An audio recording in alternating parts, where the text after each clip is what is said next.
We've been doing this series for the month of, did you get that? Your guess is as bad as mine. We're going to be talking about assumptions today. Yes, this is part of our series for March. Talking about the way we look at Lent in Unity, which is a bit different. It's not about fasting from food and giving up things that we like. Many of us are familiar with that from our background, but it's a little bit different here. We treat Lent as an opportunity to sharpen our focus and our spiritual practice by giving up or fasting from things like negative thoughts, negative ideas, negative speech, and trying to put more energy into expanding this circle of caring and compassion in the world. Now, I once heard several years ago someone suggest that Lent really means this: let's eliminate negative thinking. Now that's a clever acronym, right? And we have to be careful because I don't think that we're ever going to eliminate negative thinking, nor would I necessarily think it would be healthy to attempt to suppress and eliminate negative thinking, because it's something that's always going to be with us, and it may be something that's trying to tell us something. There could be some valuable information there. So eliminate it not so much as becoming aware of it, because the biggest problem we have is that we go into negative mode without being aware of it, and up it comes and out it comes, and that's where all of the problems come from. So we want to be more aware of the negative thinking, the negative thoughts, the negative words that come up. So we're drawing on ideas that come from two books. One is Keep a True Lent. That's by Unity co-founder Charles Fillmore. And the other book is The Four Agreements by Don Miguel Ruiz. So today we are on agreement number 3, which is don't make assumptions. In other words, your guess is as bad as mine. And I'm going to start by not assuming that everyone knows what an assumption is, even though it may seem obvious. Here's the dictionary definition: the act of taking for granted or supposing, arrogance, presumption. Okay, I think we can all agree that taking things for granted, arrogance, and presumption are not good things to practice. But what about supposing? What about supposing? Anything wrong with that? I would suggest that the scientific method starts with an assumption or a supposition, which they call a hypothesis.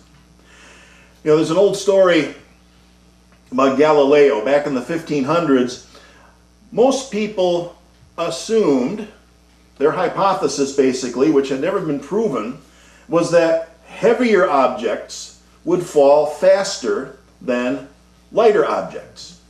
Nothing wrong with an assumption, as long as you can prove it, as long as the evidence is there to back it up. Well, Galileo was the guy who sat down and did the mathematical proofs, then the actual physical experiments, which demonstrated that the assumption was wrong. Things fall at the same rate regardless of how much they weigh. Another assumption that he busted was that the sun revolved around the earth, which is what it said in the Bible, right? The sun revolves around the earth. They got that from some of the stories, particularly the one about Joshua and the siege of Jericho. The modern equivalent of that is this message that we sometimes see on bumper stickers that goes like this: God said it, I believe it. That settles it. Don't you dare question it. And besides what God said, when you look at the sky, right? When you look at the sky, it's the sun that's clearly moving across the sky, right? The earth isn't moving under me. I can't feel any kind of motion. The earth is standing still. So that's what it looks like. That's what it feels like. And so we are safe in assuming that the sun revolves around the earth, right? Wrong. We're never safe in simply assuming. It's never safe to assume without some additional steps in between. And I'm going to roll out this old saw that we probably all heard before, but it's very witty. It's attributed to Oscar Wilde, who once said, "When you assume, you make an ass of you and me." So, We want to go beyond the initial assumption. We want some proof. We want to test it. And if the evidence contradicts what we've assumed, then we need to dump it. Move on. But unfortunately, human beings, we have a tendency to get attached to our assumptions. So much so, you remember what happened when Galileo tried to present his evidence that the earth revolved around the sun. Well, got himself convicted of heresy, spent some time under house arrest, which shows that assumptions masquerading as knowledge, even in the face of contrary evidence, can do real harm, can do injustice, can do dangerous things. Another word for that kind of assumption is blind faith. Back in 1877, there was an English mathematician and philosopher named William Clifford. He wrote a famous essay called The Ethics of Belief, where he made a rather strong statement on the subject. He said, "It is wrong always, everywhere, and for anyone to believe anything upon insufficient evidence." So when we use the word assumption here, we're talking about beliefs without proof. Or I think another word for it is actually superstition. The best definition of the word superstition, the one that I like the most, which is pretending to know something that you don't, or claiming to know something without sufficient evidence. In the book, The Four Agreements, Don Miguel says this. He says, "Whenever we make assumptions, we're asking for problems. All the sadness and drama you have lived in your life was rooted in making assumptions and taking things personally." So, assumptions cause problems, and yet we still do it. Isn't that interesting? You know, the Greek philosopher Socrates once observed that the only reason that he could be considered wise was because he knew that he knew nothing at all. He knew that he knew nothing. So, the only time that we're really learning anything is when we're pushed out to that edge of our resourcefulness. We're pushed to the edge of our knowledge reservoir, and we're staring into the abyss of the unknown. We're entering into that very uncomfortable realm of doubt and uncertainty. And it is that very discomfort that makes us hang on to our assumptions for dear life. We're clinging to some shred of certainty because we want that comfort. We prefer certainty even if it means guessing or just plain making stuff up. We like the feeling of being in control even if it's only an illusion. And I think the biggest and probably the most dangerous assumption that human beings make is that everyone else in the world sees and experiences life the same way that I do, or that we do. That's a big one. I heard about an interesting experiment years ago that someone did with children. And they showed them a piece of paper that had a different picture on each side, right? They showed them the piece of paper with a different picture. And they would ask the child to identify the pictures that were on both sides of the page.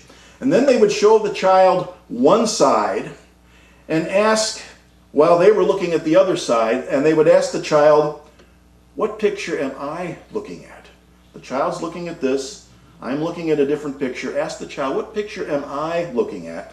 And invariably, the child would say that the person was looking at the same picture that they were seeing on their side of the page, which tells us that being able to assume another person's perspective is something that is developmental. It's something that we learn how to do. It's a skill that we develop, and sometimes it remains underdeveloped or perhaps even undeveloped.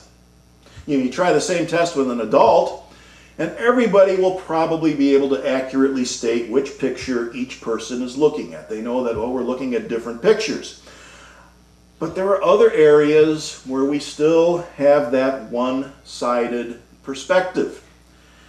It's important, for example, to have an awareness of other worldviews, because our own worldview is part of our own genetic makeup, part of our family background, it's part of our overall cultural conditioning, and this is the process in the Four Agreements that they refer to as domestication. It can vary from culture to culture, but we all go through it. So our assumptions get based on that domestication process, the worldview that shaped genetics, family, culture, and things like that. One example that I read about from another book that we've worked with talks about an office gathering where they're having an employee reception. Now this is an international corporation, right? Employees from all around the world, different countries. So there's a female employee who is from North America, born and raised in North America, let's say Wisconsin or Minnesota, for example. And there's a male employee from Brazil. Now when they're introduced, they both have a different concept of personal space. So perhaps the male is going to stand closer to her than she is used to, maybe 6 to 10 inches. We're not used to that in this country. Maybe she's used to something more along the lines of 12 to 18 inches or more, so she steps back. The cultural conditioning makes her step back. What does he do? Well, he thinks it's okay to close the distance. Then the assumptions start. Can you see how this would work? The assumptions start right then and there. Maybe she makes an assumption that he's hitting on me. Or perhaps she feels a little bit intimidated and finds the first opportunity to break off the conversation. He could make an assumption that maybe she's being rude or that she doesn't like people from South America. Do you see where this can go? Do you see where this can go? Just because, innocently enough, just out of ignorance and just out of a lack of knowledge and different perspectives. So even just understanding that there are different worldviews and different perspectives can aid in communication and prevent that kind of miscommunication and breakdown. It's a clash of the worldviews. You know, it's kind of like during our meet and greet time here at Unity of Auburn, right? We tend in Unity to be a bunch of huggers. That's part of our worldview, but not everyone shares that. So we try not to assume that everyone wants the same thing. Karen clearly communicates that up front. Handshake, hug, and it's okay to stay seated and wave at somebody, you know. Be friendly, whatever works for you. We want to make that clear. We don't want to make those assumptions. And along those lines, here's a bit of useless but interesting information. 2015, the National Academy of Sciences published a study which showed that when it comes to touchability, the UK and Russia were at the bottom as the least touchable, and at the top they found Finland and France. So the headline up there says, a study suggests you should hug a Finn, but not a Brit. Okay, and just to show you how far I go sometimes about not making assumptions, I thought, well, that's not bad. That's the National Academy of Sciences, and they get their statistics from somewhere. But I thought, you know what? I know somebody who's married to a woman from Finland, a friend of mine. I happened to see him yesterday, and I said, you know what? I'm going to be talking tomorrow about this study that says that when it comes to touchability and hugging, that you should hug a Finn, but not a Brit. Now, of course, his wife is Finnish, and they've traveled to Finland extensively. And as soon as I said that, this look of horror comes across his face. And he explained to me the extent, in his experience, that people in Finland go to avoid hugging people. So his experience of it is just the opposite of what this study showed. Go figure. Maybe it's just the family, I don't know. But you know, it always helps to be skeptical and not even make assumptions, even when it's the National Academy of Sciences. You know, just keep questioning. Keep questioning. Okay, so back to the book, The Four Agreements. Don Miguel says that during our domestication, we actually make agreements to not communicate. That's a rather startling. That'll stop you when you think about that for a minute. We make agreements to not communicate. He says, we have agreed that it is not safe to ask questions. We have agreed that if people love us, they should know what we want or how we feel. Fascinating. That last one can be a major communication barrier in relationships, right? You know how the conversation goes. Honey, is there something wrong? And the answer, well, if you don't know, I'm not telling you. I know that's an exaggeration. That's one of those urban myths, right? That never happens, but it's a good hypothetical example of what they're getting at. Well, here's the solution, again, according to the 4 agreements. It says the way to keep yourself from making assumptions is to ask questions. Have the courage to ask questions until you are as clear as you can be, and even then, do not assume you know all there is to know about a given situation. Just imagine what would have happened if I'd have traveled to Finland armed with that National Academy of Sciences information and not talked to my friend yesterday. How embarrassing. Anyway, the power of questions extends to every aspect of our relationships, not just interpersonal relationships, but our relationships with reality, right? I mean, here's where it gets really broad. The Unity movement actually came into existence because Charles and Myrtle Fillmore dared to question the beliefs and the assumptions behind traditional Christianity.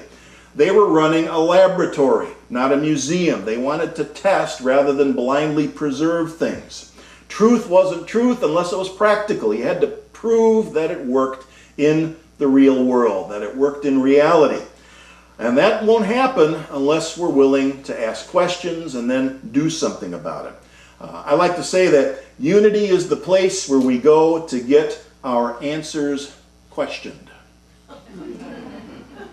Something else that can help us to avoid assumptions is this. In the book he says, find your voice to ask for what you want. Everybody has the right to tell you no or yes. But you always have the right to ask.